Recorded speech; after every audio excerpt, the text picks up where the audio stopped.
Doctor Morshed from new York city.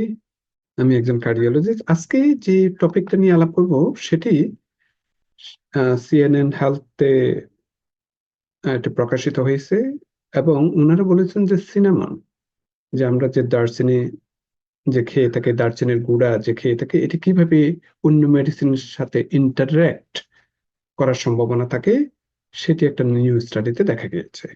আপনারা জানেন যে সিনামন খুবই পপুলার। এটি শুধুমাত্র আমরা যে স্পাইস হিসেবে ব্যবহার করে থাকি শুধু সেটি নয়, এবং এটি কিন্তু বিভিন্ন ধরনের ক্রনিক ডিজিজ যেমন ডায়াবেটিস, ওবেসিটি কমানোর জন্য ইত্যাদির জন্য এই সিনামন ব্যবহার করা হয়ে থাকে সাপ্লিমেন্ট হিসেবে। কিন্তু আপনারা জানেন যে সাপ্লিমেন্ট গুলো CDC, centre for disease control, এটি কিন্তু মনিটর করে না। এবং যারা সাপ্লিমেন্ট বানিয়ে থাকেন তারা মনে করেন যে সাপ্লিমেন্ট খুবই সেফ আনটিল প্রুভেন আদারওয়াইজ। আর সিডিসি এটির উপর কোনো একটা গাইডলাইন নেয় কিংবা ওই ধরনের পর্যবেক্ষণ করেন না যে এটির কোনো কিছু অ্যাডভার্স রিয়াকশন আছে কিনা আছে, যেরকম মেডিকেশনের উপর যেরকম সিডিসি খুবই তীক্ষ্ণ নজর রেখে থাকেন।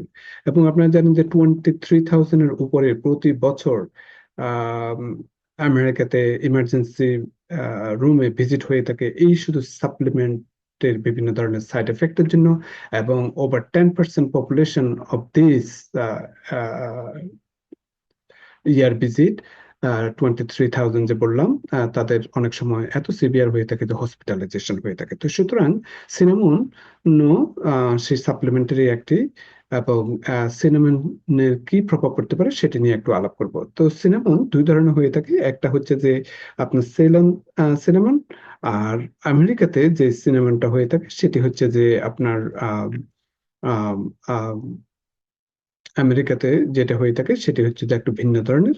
সেটি হচ্ছে যে আপনার আহ আমি নামটাও ভুলে গেলাম। সেটি হচ্ছে যে আপনার ক্যাসিয়া সিনামন। তো এই ক্যাসিয়া সিনামন এবং সেলন সিনামন এগুলো দুই ধরনের হয়ে থাকে। আপনারা যখন বাজারে যাবেন তখন দেখবেন একটা সিনামন হচ্ছে যে একটু রোল টাইপের, খুবই ডার্ক, শক্ত, থিক। আর একটা হচ্ছে যে খুবই একটু লাইট কালারের, পাতলা। হ্যাঁ, তো ওই পাতলা সিনামনটা কিন্তু দেখা গিয়েছে যে খুব একটা ভালো না, যেটি সচরাচর আমরা সাউথ এশিয়াতে দেখে থাকি।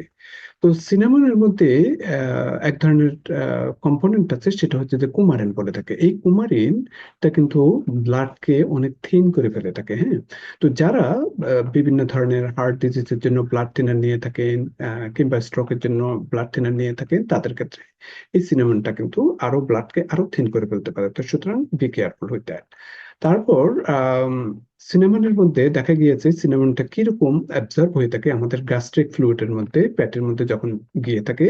তো দেখা গিয়েছে সিনামনের মধ্যে যে সিনামন হাই থাকে, এবং সেটি পরবর্তীতে যখন অ্যাবজর্ব হয়ে থাকে তখন সেটি যে মেটাবলিজম হয়ে থাকে লিভারে, সেটি কিন্তু অনেক প্রভাব ফেলে থাকে। তো যারা সিনামন সবসময় খেয়ে থাকেন, বিশেষ করে যাদের লিভার ডিজিজ আছে, তাদের ক্ষেত্রে এই সিনামন না খাওয়াই বেটার। আর আম, আরো দেখা গিয়েছে যদি আপনি যদি স্পার্কলিং টাইপের, স্প্রিঙ্কল টাইপের যদি আপনি সিনামন দিয়ে থাকেন কোনো ফুডের মধ্যে, সেটি সাধারণত খুব একটা প্রভাব ফেলে না, যেহেতু ওটা খুবই কম। কিন্তু যারা সাপ্লিমেন্ট হিসেবে প্রতিদিন সিনামন নিয়ে থাকেন তাদের ক্ষেত্রে কোনো এক্স্যাক্টলি আপনার মনিটরাইজেশন নাই যে কিরকম সাইড এফেক্ট হতে পারে। তো ওনারা বলছেন যে যাদের লিভার ডিজিজ কিংবা যারা ব্লাড থিনার নিয়ে থাকেন বিভিন্ন কার্ডিওভাস্কুলার ডিজিজ কিংবা স্ট্রোকের জন্য কিংবা আর্থ্রাইটিসের জন্য, হ্যাঁ, তো আহ, এগুলোর দিকে একটু খেয়াল রাখতে হবে। এবং বলেছেন যে যে এই সিনেমানের মধ্যে যেহেতু ব্লাড থিনিং এফেক্ট আছে, এই সিনেমান যেহেতু আপনার যে আহ, যে সিনেমাল ডিহাইড, যেটি পরবর্তীতে লিভারে মেটাবলিজম হয়ে অন্য এক ধরনের রাসায়নিক প্রক্রিয়া সৃষ্টি করতে পারে, তো সুতরাং যাদের লিভার ডিজিজ আছে তাদের ক্ষেত্রেও খেয়াল রাখতে হবে। Thank you.